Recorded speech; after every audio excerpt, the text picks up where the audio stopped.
সুস্পষ্ট বিভাজনকারী। এই কিতাবের মধ্যে কোনো অর্থহীন কোনো কিছুই নেই।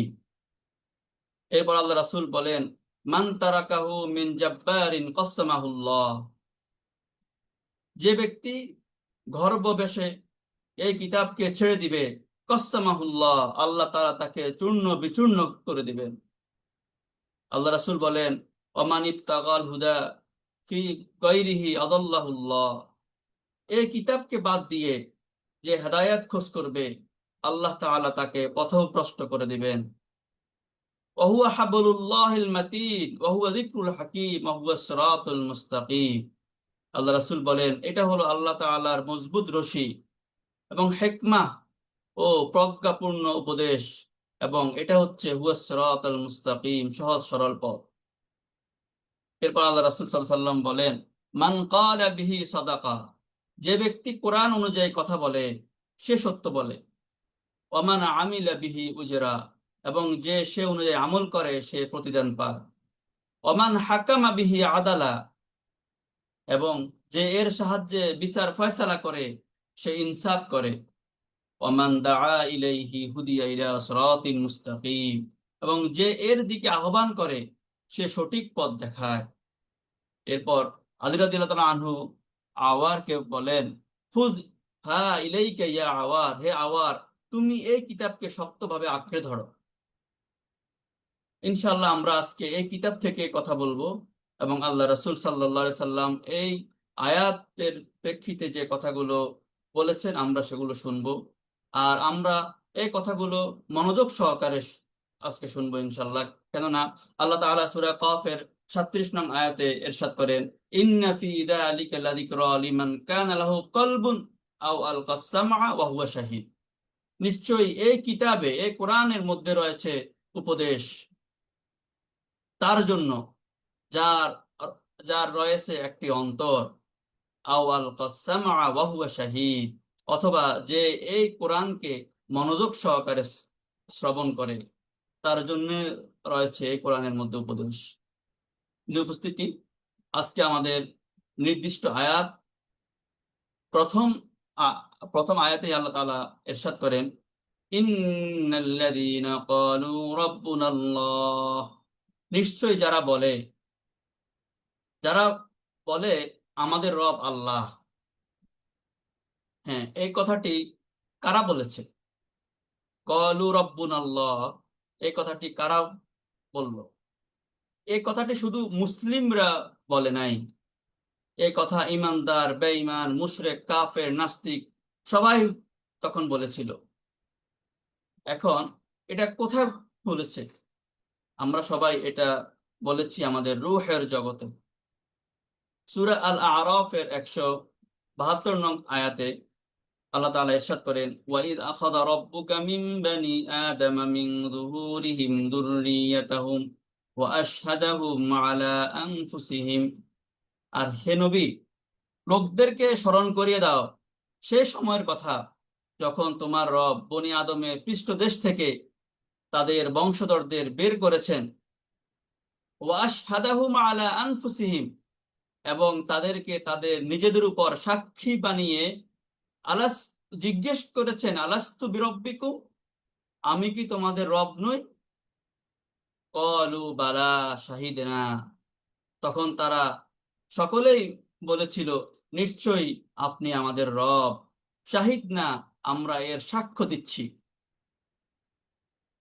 আল্লাহ তাআলা বলেন যে এটা আমি এজন্য করেছি যে আনতাকুলু ইয়াউমাল কিয়ামাতি ইন্না কুন্না আন হাযা গাফিলিন, আর এই সাক্ষীটা আমি তাদের কাছ থেকে এজন্য নিয়েছি যাতে কিয়ামতের দিন তোমরা না বলে বসো, আমরা তো এ কথা জানতাম না, যে আপনি যে আমাদের রব এ কথা আমরা জানতাম না, এ কারণে আমি তোমাদের কাছ থেকে এই সাক্ষ্যটা তখন নিয়ে নিয়েছিলাম। সেদিন কিন্তু আমরা সবাই তা স্বীকার করেছি যে আপনি আমাদের রব, আল্লাহ আমাদের রব। তখন আল্লাহ তাআলা বললেন, শাহিদ না, আমি সাক্ষী আমি সাক্ষী রইলাম। যখন এই কথার জন্য কিয়ামতের দিন ধরা হবে তখন তারা বলবে, ইন্না কুন্না আন হাযা গাফিলিন, এই কথা যেন আমরা বলতে না পারি যে আমরা তো আপনি সম্পর্কে অচেতন ছিলাম, আমরা সচেতন ছিলাম না আল্লাহ সম্পর্কে। আল্লাহ সুবহানাহু ওয়া তাআলা এখানে সংবাদ দিয়েছেন যে তিনি বনি আদমের পৃষ্ঠদেশ থেকে তাদের বংশধরদের বের করেছেন এবং তাদেরকে তাদের নিজেদের উপর এই মর্মে সাক্ষী বানিয়েছেন যে আল্লাহ আমাদের প্রভু ও মালিক, তিনি ব্যতীত আর কোনো সত্য মাবুদ নেই। অথবা তোমরা এই কথা বলতে না পারো যে ইন্না কুন্না আন হাযা গাফিলিন, অথবা ইন্নামা আশরাকা আবাউনা মিন ক্বাবলু ওয়া কুন্না যুররিয়াতাম মিন বা'দিহিম আফাতুহলিকুনা বিমা ফাআলাল মুবতিলুন, অথবা তোমরা যেন এই কথা বলতে না পারো যে শিরকের সূচনা তো আমাদের বাপদাদারা আমাদের পূর্বেই করেছিল এবং পরবর্তীকালে তাদের বংশে আমাদের জন্ম হয়েছে, তবে কি পথভ্রষ্টচারী লোকেরা যে অপরাধ করেছিল সেজন্য আপনি আমাদের পাকড়াও করেছেন। সূরা আরাফের 173 নং আয়াতে আল্লাহ তাআলা এই কথাটি আবার আমাদেরকে স্মরণ করিয়ে দিচ্ছেন। তোমরা যেন এই ধরনের কথা বলতে না পারো, তাই আমি তোমাদের কাছ থেকে এই স্বীকৃতি, এই স্বীকারোক্তি তখন নিয়ে নিয়েছিলাম। প্রিয় উপস্থিতি, এখন রব কাকে বলে? আল্লাহ তাআলা যে আমাদের কাছ থেকে স্বীকৃতি নিলেন, এখন রব কাকে বলে? আরবে যখন কোরআনুল কারীম রাসূল সাল্লাল্লাহু আলাইহি সাল্লাম মক্কার কুরাইশদের সামনে পেশ করেছিলেন, তখন প্রত্যেকেই জানতো ইলাহ অর্থ কি, রব কাকে বলা হয়। কারণ তাদের কথাবার্তায় এই শব্দদ্বয় পূর্ব হতে প্রচলিত ছিল। তারা জানতো এই শব্দগুলোর অর্থ কি, এই শব্দগুলোর তাৎপর্য কি। তাই তাদের যখন বলা হলো যে আল্লাহই এক একক রব, আল্লাহ উলুহিয়াত এবং রুবুবিয়াতে আদৌ কারো অংশীদার নেই, তারা তখন ঠিকই বুঝতে পেরেছিল, স্পষ্টতই তারা তখন বুঝতে পেরেছিল অন্যের জন্য কোন জিনিসটি নিষেধ করা হচ্ছে আর আল্লাহর জন্য কোন জিনিসটি নির্দিষ্ট করা হচ্ছে। তারা বিরোধিতা করেছিল গায়রুল্লাহর উলুহিয়াত রুবুবিয়াত অস্বীকৃতির আঘাত কোথায় কোথায় লাগে তা জেনে শুনেই তারা তা বিরোধিতা করেছিল। এই মতবাদ গ্রহণ করে তাদেরকে কি বর্জন করতে হবে আর কি গ্রহণ করতে হবে তা জেনে শুনেই তারা ঈমান এনেছিল। সূরা আশ-শুআরা, সূরা আশ-শুরায় আল্লাহ তাআলা রবের একটা উদাহরণ দিচ্ছেন। আল্লাহ তাআলা বলেন আল্লাযী খালাকানি ফাহুয়া ইয়াহদিন ওয়াল্লাযী হুয়া ইউতঈমুনি ওয়া ইয়াসকিন। বিশ্বজাহানের রব তো তিনি, যিনি আমাকে সৃষ্টি করেছেন, আমাকে পথ প্রদর্শন করেন। ওয়াল্লাযী হুয়া ইউতঈমুনি ওয়া ইয়াসকিন, আর তিনি আমাকে খাওয়ান ও পান করান। ওয়া ইযা মারিদতু ফাহুয়া ইয়াশফিন, আমি যখন রোগাক্রান্ত হই তখন তিনি আমাকে আরোগ্য দান করেন। ওয়াল্লাযী ইউমীতুনি সুম্মা ইউহয়ীন, এবং তিনি আমার মৃত্যু ঘটাবেন অথবা পুনরুজ্জীবিত করবেন। ওয়াল্লাযী আতমাউ আন ইয়াগফিরা লি খতিয়াতি ইয়াউমাদ্দিন, এবং আমি আশা করি তিনি কিয়ামতের দিন আমার ত্রুটি বিচ্যুতি মাফ করবেন। তিনি হচ্ছেন রব। সূরা আল মুজাম্মিলের 9 নং আয়াত থেকে আমরা জানতে পারি যে আল্লাহ তাআলা বলেন রব্বুল মাশরিকি ওয়াল মাগরিব লা ইলাহা ইল্লা হুয়া ফাত্তাখিযহু ওয়াকিলা। মাশরিক এবং মাগরিব, আল্লাহ তাআলা হচ্ছেন রব। মাশরিক এবং মাগরিবের রব হচ্ছেন আল্লাহ তাআলা, তিনি ব্যতীত কোনো ইলাহ নেই। সুতরাং তাকেই তোমরা নিজের সকল ব্যাপারে জিম্মাদার হিসাবে গ্রহণ করো। সুতরাং প্রতিটি মানুষের কর্তব্য তার রবের পরিচয় জানা। কেননা আমাদের যে কেউ মারা গেলে তাকে কবরে শোয়ানোর পর তার দেহে প্রাণ ফিরিয়ে দেওয়া হবে এবং তাকে বসিয়ে প্রথমে জিজ্ঞেস করা হবে তোমার রবকে। যেমন রাবা ইবনে আযর রাদিয়াল্লাহু তাআলা আনহু থেকে একটি হাদিস বর্ণিত, তিনি বলেন একবার রাসূলুল্লাহ সাল্লাল্লাহু আলাইহি সাল্লাম মুমিন বান্দাকে কবরে রাখার পরের অবস্থা বর্ণনা করেছিলেন। তিনি বলেন কেউ মারা গেলে তার কবরে শোয়ানোর পর তার রূহ তার শরীরে ফিরিয়ে দেয়া হবে। ফায়াতিহি মালাকান, এরপর তার নিকট দুইজন ফেরেশতা আসবে। ফায়ুজলিসানিহি, তারা তাকে বসাবে। ফায়াকুলানি লাহু, অতঃপর তারা তাকে বলবে মার রব্বুকা, তোমার রবকে। সে বলবে আল্লাহ। অতঃপর তারা বলবে তোমার দিন কি? সে বলবে আমার দিন ইসলাম। অতঃপর বলবে মা হাদার রাজুল আল্লাযী বুইসা ফীকুম, এই ব্যক্তিকে যাকে তোমাদের মাঝে প্রেরণ করা হয়েছিল। সে বলবে হুয়া রাসূলুল্লাহি সাল্লাল্লাহু আলাইহি ওয়াসাল্লাম, তিনি রাসূল সাল্লাল্লাহু আলাইহি সাল্লাম। অতঃপর তারা বলবে মা মা ইয়াকুলু করাআতু মা ইলমুকা, কিভাবে জানলে যে আমরা যে তোমাকে এই প্রশ্নগুলো করলাম, তুমি এই উত্তরগুলো দিলে, তুমি কিভাবে জানলে? তখন কবর কবরের ওই ব্যক্তি বলবে যে করাআতু কিতাবাল্লাহ ফাআমানতু বিহি ওয়া সাদ্দাকতু, আমি আল্লাহর কিতাব পড়েছি, তাতে ঈমান এনেছি এবং তা সত্য জ্ঞান করেছি।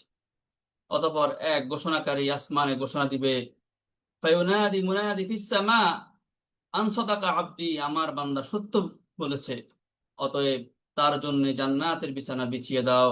ফাফরিশুহু মিনাল জান্নাহ ওয়া আলবিসুহু মিনাল জান্নাহ ওয়াফতাহু লাহু বাবান ইলাল জান্নাহ, তাকে জান্নাতের পোশাক পরিধান করিয়ে দাও এবং তার জন্য জান্নাতের দিকের একটি দরজা খুলে দাও।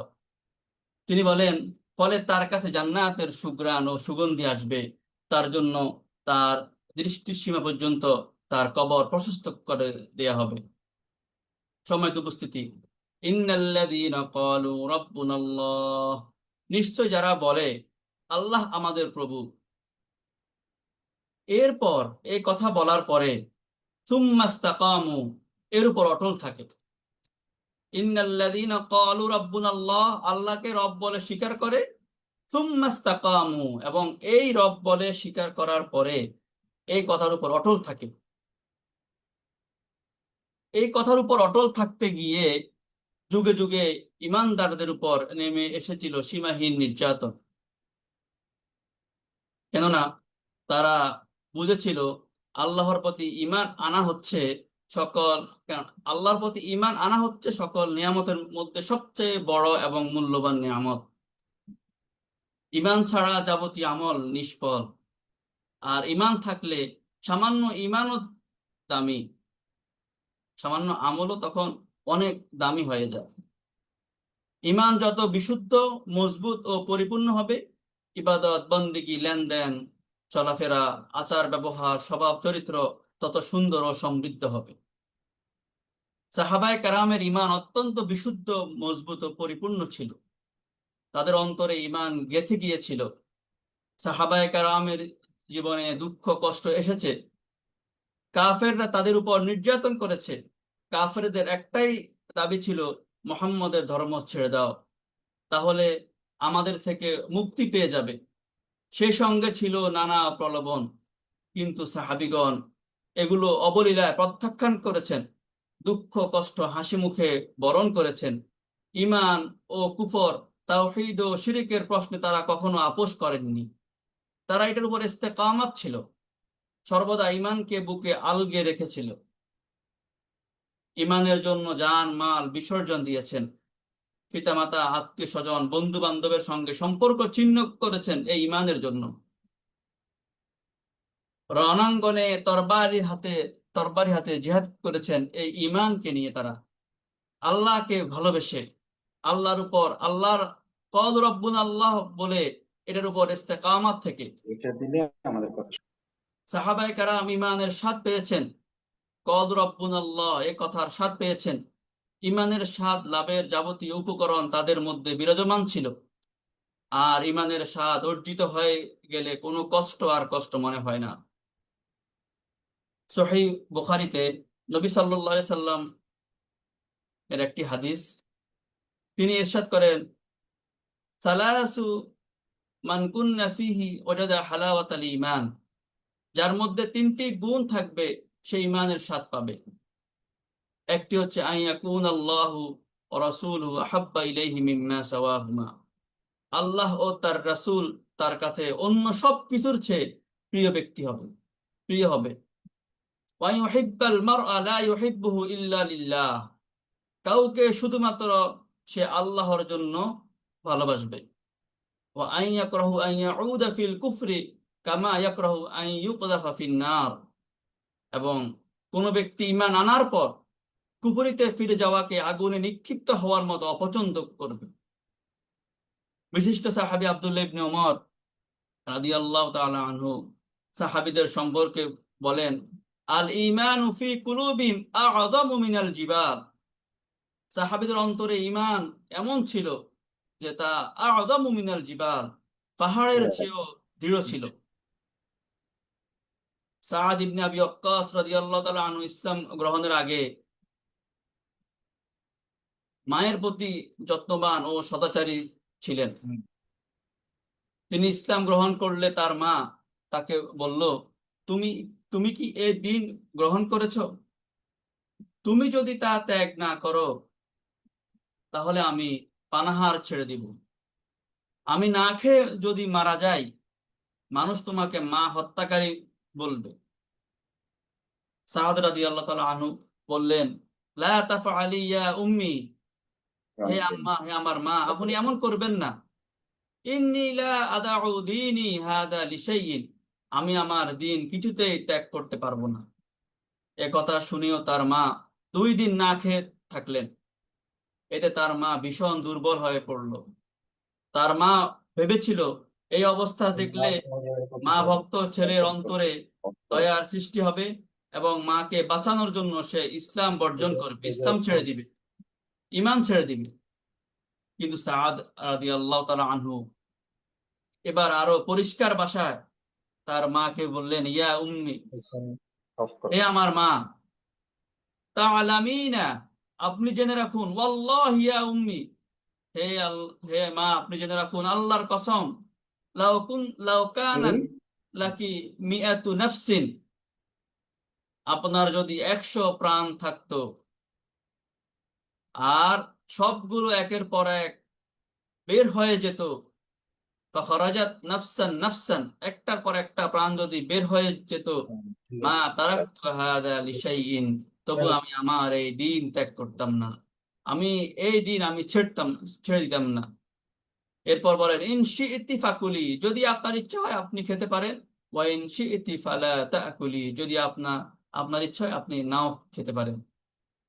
এই ঘটনা থেকে আমরা বুঝতে পারি সাআদ রাদিয়াল্লাহু তাআলা আনহুর ঈমান কত দৃঢ় ছিল। ক্বালু রাব্বুনাল্লাহ থুম্মা ইসতাকামু, ওনারা কত অটল ছিলেন ঈমানের উপরে।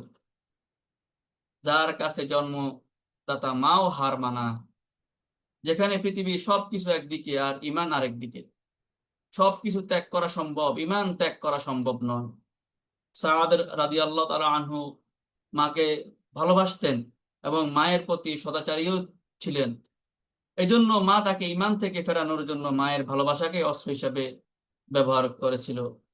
কিন্তু তিনি জানিয়ে দিয়েছেন, আপনাকে ভালোবাসি ঠিকই মা, কিন্তু আল্লাহ ও তার রাসূল থেকে বেশি নয়, ঈমান ও সত্য দিন থেকে বেশি নয়, কারণ ঈমানবিহীন জীবন জীবন নয়। সূরা তাওবায় আল্লাহ তাআলা বলেন, আম হাসিবতুম আন তুতরাকু ওয়া লাম্মা ইয়া'লামিল্লাহুল্লাযীনা জাহাদু মিনকুম ওয়া লাম ইয়াত্তাখিযু মিন দুনিল্লাহি ওয়ালা রাসূলিহি ওয়ালাল মুমিনিনা ওয়ালিজা আল্লাহু খাবীরুম বিমা তা'মালুন। আল্লাহ তাআলা বলেন, তোমরা কি একথা মনে করে রেখেছো যে তোমাদের এমনি এমনি আমি ছেড়ে দেওয়া হবে, আমি ছেড়ে দিব? অথচ আল্লাহ এখনো দেখেননি তোমাদের মধ্য থেকে কারা সর্বাত্মক প্রচেষ্টা চালানো এবং আল্লাহ, রাসূল ও মুমিনদের ছাড়া কাউকে অন্তরঙ্গ বন্ধুরূপে গ্রহণ করলো না। তোমরা যা কিছু করো, আল্লাহু খাবীরুম বিমা তা'মালুন, তোমরা যা কিছু করো আল্লাহ তাহা জানেন। ওমর রাদিয়াল্লাহু তাআলা ইসলাম গ্রহণের আগে মুসলিমদের বিরুদ্ধে কঠোর ছিলেন। আল্লাহর রহমতে তিনি ইসলামের ছায়াতলে চলে আসেন। এতে পুরো কুরাইশে হইচই পড়ে যায়। মুসলমান হওয়ার পর তিনি জানতে চাইলেন, কুরাইশের যে কে সংবাদ প্রচার করে। একজন বলল জামিল ইবনে মামার। তিনি জামিল ইবনে মামারের কাছে গিয়ে বললেন, তুমি কি জানো আমি মুসলমান হয়ে গেছি এবং মুহাম্মদ সাল্লাল্লাহু আলাইহি সাল্লামের দিন গ্রহণ করেছি? জামিল উত্তর না দিয়ে তড়িৎ উঠে দাঁড়ালো। ওমর রাদিয়াল্লাহু তাআলা আনহু তার পেছনে চললেন। জামিল কাবার দরজায় গিয়ে ঘোষণা করলো, হে কুরাইশ, ওমর ইবনুল খাত্তাব সাহাবী হয়ে গেছে। ওমর রাদিয়াল্লাহু তাআলা আনহু পেছন থেকে প্রতিবাদ করে বললেন, কাযাবা, সে মিথ্যা বলছে। ওয়ালাকিন্নী আসলামতু, বরং আমি ইসলাম গ্রহণ করেছি। ওয়া আমানতু বিল্লাহ, এবং আমি আল্লাহর প্রতি ঈমান এনেছি। ওয়াসাদ্দাকতু রাসূলাহু, এবং আমি তার রাসূলকে বিশ্বাস করেছি। এ কথা শোনা মাত্র কুরাইশের লোকেরা তার উপর ঝাঁপিয়ে পড়ল। সূর্য মাথার উপর ওঠা পর্যন্ত লড়াই চলল। এক পর্যায়ে ওমর রাদিয়াল্লাহু আনহু ক্লান্ত হয়ে বসে গেলেন। কুরাইশের লোকেরা তার মাথার উপর দাঁড়িয়ে রইল। তিনি তাদের বলেছিলেন, ইফআলু মা বাদা লাকুম, তোমাদের যা ইচ্ছা করো। ফাওয়াল্লাহি লাউ কুন্না সালাসামিয়াতি রাজুলিন লাকাদ তারাকতুমুহা লানা আও তারাকনাহা লাকুম। আল্লাহর কসম, আমরা যদি 300 লোক হতাম তাহলে তোমাদেরকে মক্কা ছেড়ে চলে যেতে হতো, নতুবা আমরা মক্কা ছেড়ে চলে যেতাম। রাসূলুল্লাহ সাল্লাল্লাহু আলাইহি সাল্লামকে উদ্দেশ্য করে আল্লাহ তাআলা যখন সূরা হিজরের 95 নং আয়াত নাজিল করেন, ফাসদা বিমা তুমার ওয়া আ'রিদ আনিল মুশরিকিন, তোমাকে যে উপদেশ দেয়া হয়েছে তা ব্যাপকভাবে প্রচার করো এবং মুশরিকদের থেকে মুখ ফিরিয়ে নাও। এই আয়াত নাজিল হওয়ার পর রাসূলুল্লাহ সাল্লাল্লাহু আলাইহি সাল্লাম প্রকাশ্যে দাওয়াতি কাজ শুরু করেন এবং এরপর থেকে রাসূল সাল্লাল্লাহু আলাইহি সাল্লাম ও সাহাবীদের বিরুদ্ধে কাফেররা প্রকাশ্য শত্রুতা শুরু করে। মক্কায় ইসলামের দাওয়াতের পক্ষ থেকে, মক্কায় যখন ইসলামের দাওয়াতের তৃতীয় পর্যায়ে যখন মুসলমানদের সংখ্যা দিন দিন বাড়তে শুরু করলো, তখন কাফেরদের পক্ষ থেকে রাসূলুল্লাহ সাল্লাল্লাহু আলাইহি সাল্লাম ও সাহাবীদের উপর জুলুম নির্যাতনের মাত্রাও চরম পর্যায়ে পৌঁছাতে থাকলো। রাসূলুল্লাহ সাল্লাল্লাহু আলাইহি সাল্লামকে শিয়াবে আবি তালেবে বন্দি জীবন যাপন করতে হলো। সুমাইয়া, খুবাইব, আম্মার সহ বেশ কিছু সাহাবীকে হত্যা করা হলো। বেলাল, খাব্বাবের মতো সাহাবীদের প্রতি জুলুম নির্যাতনের মাত্রা চরম সীমায় পৌঁছে গেল। হযরতে খাব্বাব রাদিয়াল্লাহু আনহু ছিলেন বনু খুজাইমার উম্মে আম্মার নামে এক মহিলার ক্রয়কৃত গোলাম। উম্মে আমার তাকে কর্মকারের কাজে নিয়োজিত করে। তিনি কয়লার মধ্যে লোহা গলিয়ে ঢাল, তলোয়ার, বর্শা এগুলো তৈরি করতেন। তিনি ছিলেন একজন সৎ এবং কর্মঠ। মুহাম্মদ সাল্লাল্লাহু আলাইহি সাল্লাম দ্বীন প্রচার করছেন জানতে পেরে যুবক খাব্বাব রাদিয়াল্লাহু তাআলা আনহু মুহাম্মদ সাল্লাল্লাহু আলাইহি সাল্লামের কাছে গেলেন। তার মুখে কোরআনুল কারীম শুনে মুগ্ধ হয়ে ইসলাম গ্রহণ করেন। খাব্বাব রাদিয়াল্লাহু তাআলা আনহু প্রথম 5-6 জনের পরেই ইসলাম গ্রহণ করেন। হযরত খাব্বাব রাদিয়াল্লাহু তাআলা আনহু তার ইসলাম গ্রহণের কথা গোপন রাখলেন না। তিনি অন্যদের কাছে দ্বীনের কথা বলা শুরু করেন। কয়েকদিনের মধ্যেই এই খবর পৌঁছলো উম্মু আম্মারের কাছে। উম্মু আম্মার তার ভাই সিবা ইবনু আব্দুল উজ্জা ও আরো কয়েকজনকে নিয়ে খাব্বাব রাদিয়াল্লাহু তাআলা আনহুর কাছে এসে বলে, তুমি নাকি ধর্মত্যাগী হয়ে বনু হাশিমের এক যুবকের অনুসারী হয়েছ। তিনি বললেন, আমি ধর্মত্যাগ হইনি, তবে লা শারিক আল্লাহ উপর ঈমান এনেছি, মূর্তি পূজা ছেড়ে দিয়েছি এবং সাক্ষ্য দিয়েছি মুহাম্মদ সাল্লাল্লাহু আলাইহি সাল্লাম আল্লাহর বান্দা ও রাসূল। অর্থাৎ তার ঈমানটা, তিনি সুম্মাস্তাকামু এ কথার উপর অটল ছিলেন। আমি এ কথার উপর অটল আছি, আল্লাহ আমার রব, এ কথার উপর আমি অটল আছি। তার কথা শেষ হতে না হতেই সেই উম্মে আমারের ভাই এবং তার সঙ্গীরা তার উপর অমানবিক নির্যাতন শুরু করে। একদিন খাব্বাব রাদিয়াল্লাহু তাআলা আনহু আল্লাহ রাসূল সাল্লাল্লাহু আলাইহি সাল্লামের কাছ থেকে তার কর্মস্থলে ফিরে আসেন। সেখানে একদল লোক যখন জানতে পেল খাব্বাব রাদিয়াল্লাহু আনহু এখন রাসূল সাল্লাল্লাহু আলাইহি সাল্লামের নিকট থেকে আসছে, তারা তাকে মারতে শুরু করে। কিছুক্ষণের মধ্যেই তিনি জ্ঞান হারিয়ে ফেলেন। জ্ঞান ফিরে এলে দেখেন তার দেহ ক্ষত বিক্ষত এবং পোশাক রক্তে রঞ্জিত। মক্কার কুরাইশ নেতাদের নির্দেশে সেই সিবা ইবনে আব্দুল উজ্জা এবং তার সাথীরা খাব্বাব রাদিয়াল্লাহু তাআলা আনহুকে লোহার পোশাক পরিয়ে ঘন্টার পর ঘন্টা রোদে দাঁড় করিয়ে রেখে শাস্তি দিতে থাকে। প্রচন্ড গরমে তিনি কাতর হয়ে পড়েন, পিপাসায় চটপট করেন। এই অবস্থায় তাকে বলা হতো, মুহাম্মদ সম্পর্কে এখন তোমার বক্তব্য কি? দৃঢ় কণ্ঠে তিনি বলতেন, তিনি আল্লাহর বান্দা ও রাসূল। অন্ধকার থেকে আলোর দিকে নেওয়ার জন্য তিনি আমাদের নিকট এসেছেন। আবারও শুরু হতো মারপিট। ইসলাম গ্রহণ করার অপরাধে তার মনিব উম্মে আম্মারের ভাইয়েরা তাকে অকথ্য নির্যাতন করেন। তারা কতগুলো পাথর টুকরো গরম করে সেইগুলো বিছিয়ে এবং উত্তপ্ত আগুন তৈরি করে তার উপর তাকে শুয়ে দিত, এবং একজন ব্যক্তি তার বুকের উপর পা রেখে দাঁড়িয়ে থাকতো। এই উত্তপ্ত পাথর ও জ্বলন্ত কয়লার আগুনে তার পিঠের গোস্ত খসে পড়তো। শরীরের রক্ত মাংসগুলো গলে গলে কয়লা ঠান্ডা হয়ে যেত। কয়লার আগুনে জ্বলসে গিয়ে তার শরীরের এমন গর্ত হয়েছিল যে জীবনের শেষ দিন পর্যন্ত সেই গর্তগুলো পূরণ হয়নি। সেজন্য তিনি সবসময় গায়ের উপর চাদর জড়িয়ে রাখতেন। এত নির্যাতনের পরেও তিনি ইসলাম ত্যাগ করে কুফরে ফিরে যেতে রাজি হননি।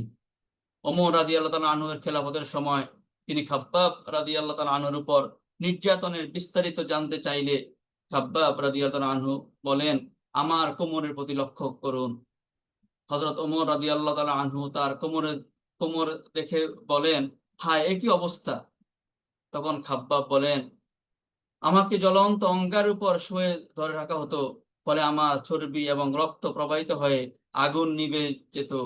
মাত্র 36 বছর বয়সে এই খাব্বাব রাদিয়াল্লাহু তাআলা আনহু মৃত্যু বরণ করেন এবং সাহাবীদের মধ্যে সর্বপ্রথম তিনি কুফায় কবরস্থ হন। তার মৃত্যুর পর আলী রাদিয়াল্লাহু তাআলা আনহু তার কবরের পাশ দিয়ে যেতে যেতে বলেন, আল্লাহ খাব্বাবের উপর রহম করুন। তিনি নিজের ইচ্ছায় মুসলমান হয়েছিলেন, হিজরত করেছিলেন, সমস্ত জিহাদে অংশগ্রহণ করেছিলেন।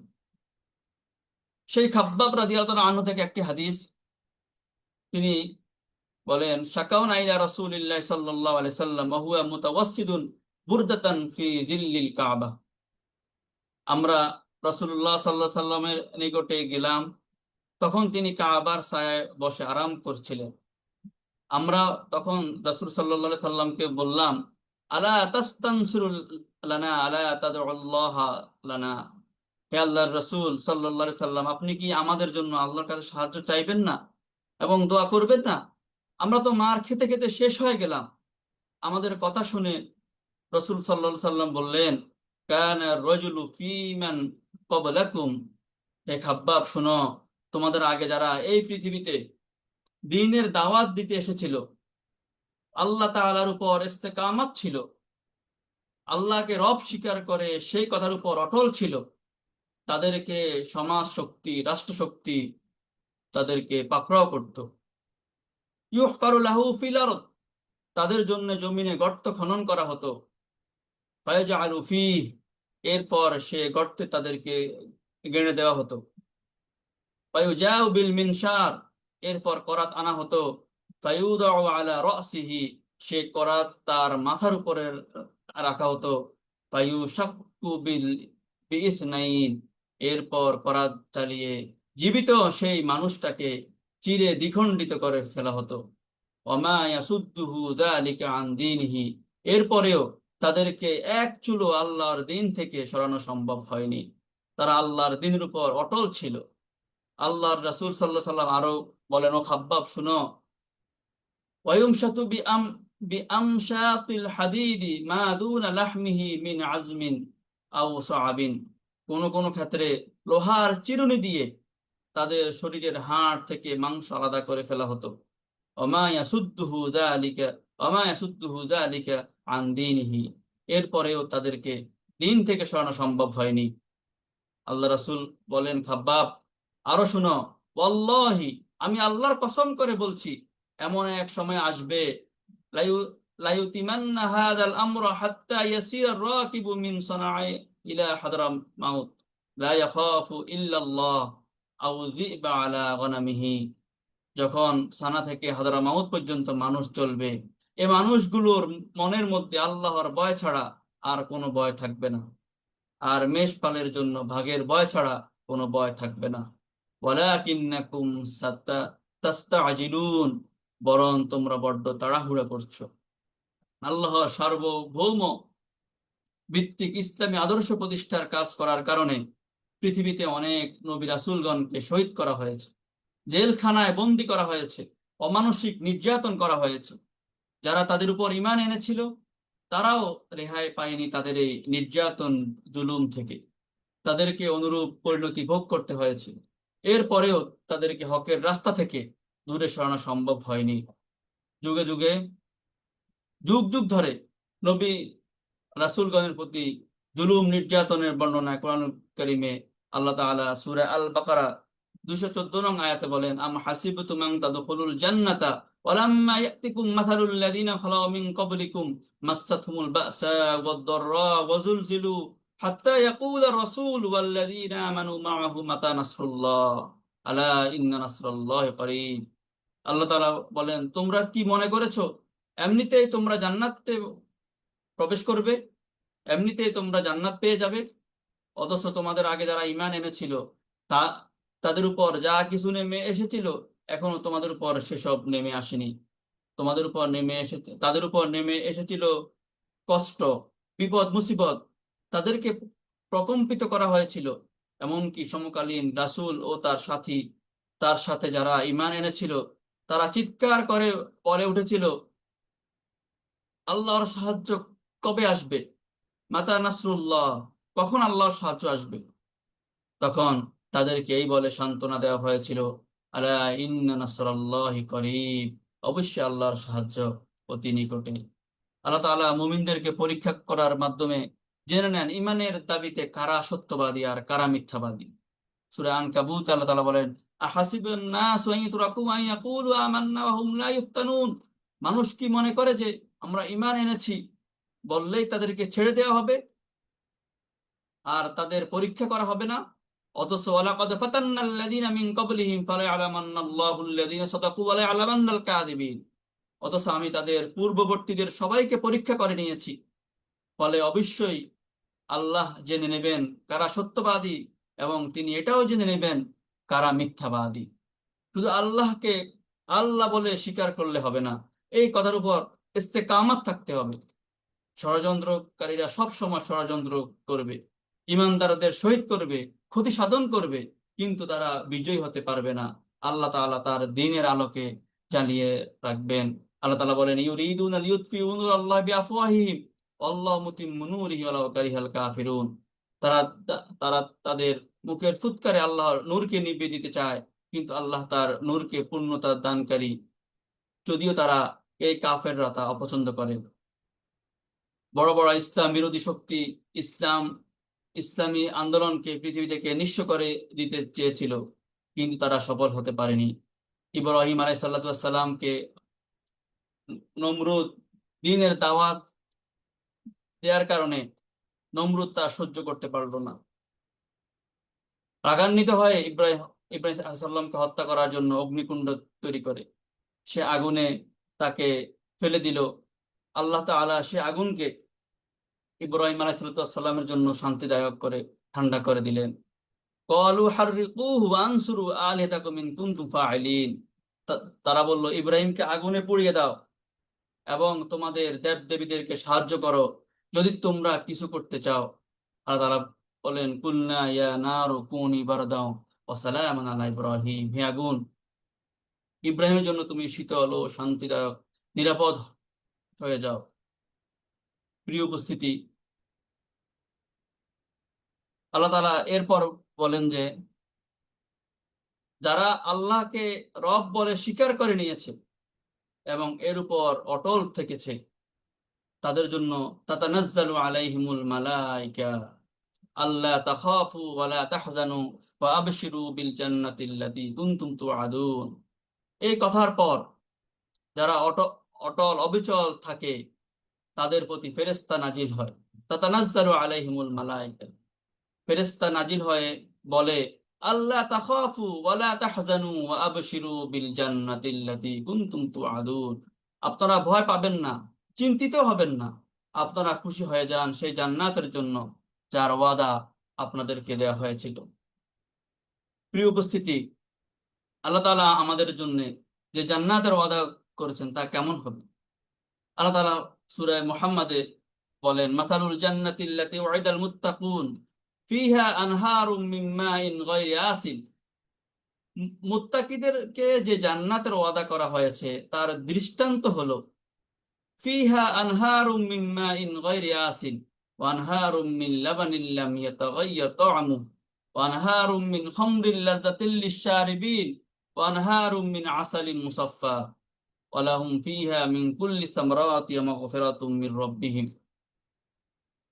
সেই জান্নাতের দৃষ্টান্ত হলো তাতে রয়েছে নির্মল পানির নহর সমূহ, দুধের ঝর্ণাধারা যার স্বাদ পরিবর্তিত হয়নি, পানকারীদের জন্য সুস্বাদু সুরার নহর সমূহ, এবং তাতে আরো রয়েছে পরিশোধিত মধুর ঝর্ণাধারা, তথা রূহ তাদের জন্য থাকবে সব ধরনের ফলমূল, আর তাদের রবের পক্ষ থেকে থাকবে ক্ষমা। প্রিয় উপস্থিতি, আল্লাহ রাসূল সাল্লাল্লাহু আলাইহি সাল্লাম বলেন, ইন্না আহলাল জান্নাতি ইয়াকুলুনা ফিহা ওয়া ইয়াশরাবুন। জান্নাতীগণ পানাহার করবে, অথচ সেই জান্নাতের মধ্যে তারা থুতু ফেলবে না। ওয়ালা ইয়াদখুলুনা ওয়ালা ইয়াবুলুন ওয়ালা ইয়াতাগাইয়াতুনা ওয়ালা ইয়ামতাখিতুন। এবং তারা সেখানে পেশাব পায়খানাও করবে না, নাকও ঝাড়বে না। সাহাবীগণ বললেন, ফামা বালুত তুআম, তাহলে খাদ্যের কি হবে হে আল্লাহ রাসূল? আল্লাহ রাসূল সাল্লাল্লাহু আলাইহি সাল্লাম বললেন, জুশাউন ওয়া রাশহুন কারাশহিল মিস্ক ইউলহামুনা তাসবিহা ওয়া তাহমিদা কামা তুলহামুনা নাফসা।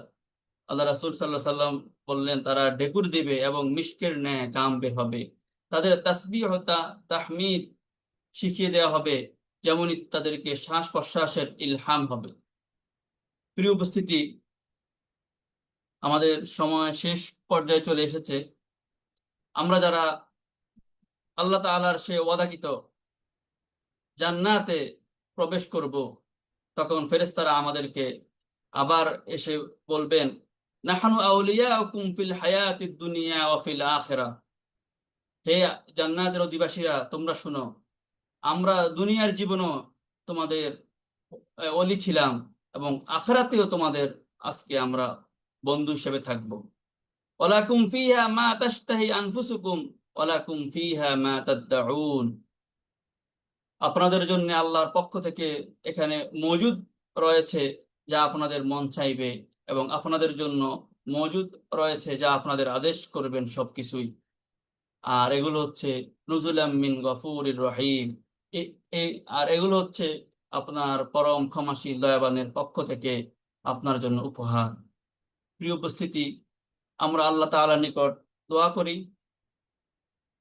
আল্লাহ তাআলা যেন আমাদেরকে জান্নাতে স্থায়ী বাসিন্দা করে নেন এবং আমাদের উপর সন্তুষ্ট সন্তুষ্ট হয়ে অবারিত ঝর্ণা দ্বারা বর্ষণ করেন, আর আল্লাহ তাআলার দর্শন ও সাক্ষাৎ লাভে ধন্য করেন, যে যে দর্শনে থাকবে না কোনো ধরনের ক্ষতি ও ক্ষতিকারী এবং ভ্রষ্টকারী ফিতনা। হে আল্লাহ, আপনি আমাদেরকে কবুল ও মঞ্জুর করেন। প্রিয় উপস্থিতি, আজকে আমরা আমাদের তাফসীরুল কোরআন ক্লাসের এখানে শেষ করতে চাচ্ছি। ওমা আলাইনা ইল্লাল বালাগ। আসসালামু আলাইকুম ওয়া রাহমাতুল্লাহি ওয়া বারাকাতুহু। ওয়ালাইকুম সালাম ওয়া রাহমাতুল্লাহি ওয়া বারাকাতুহু। দু একটা কোশ্চেন আহ্বান করা যায়, সালাউদ্দিন সাহেব প্লিজ। G sir. আর চমৎকার প্রেজেন্টেশন হয়েছে, আলহামদুলিল্লাহ অনেক ভালো হয়েছে। অনেক অনেক ভালো হয়েছে আলহামদুলিল্লাহ। আজকের উপস্থিতি যদিও কম ছিল, আমরা জানাতে পারিনি হয়তো। আর এখন প্রশ্ন আহ্বান করে, যদি প্রশ্ন আসে সেটার উত্তর দিয়ে তারপরে শেষ করবেন। জি। আপনাকে অনেক ধন্যবাদ, শুকরান, জাযাকুমুল্লাহ খয়রান। চমৎকার প্রেজেন্টেশন ছিল। অনেক সারাদিন ব্যস্ত ছিলেন প্রেস ক্লাবে, তারপরে ভালো প্রেজেন্টেশন দিয়েছেন। আর উপস্থিত সম্মানিত সকল ভাই বোনদেরকেও অনেক অনেক ধন্যবাদ, জাযাকুমুল্লাহ খয়রান। সকলে মিলে আমরা ক্লাসগুলোতে আরো পার্টিসিপেট করার এবং করানোর চেষ্টা করবো ইনশাআল্লাহ। জাযাকুমুল্লাহ খাইরান। আসসালামু আলাইকুম ওয়া রাহমাতুল্লাহি ওয়া বারাকাতুহু।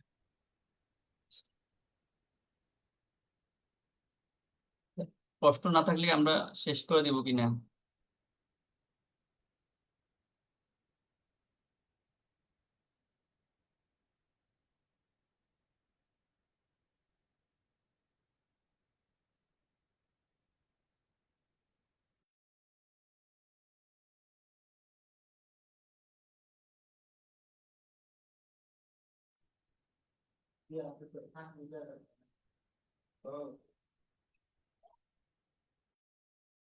আসসালামু আলাইকুম। আমাদের মনে হয় কোনো প্রশ্ন নাই।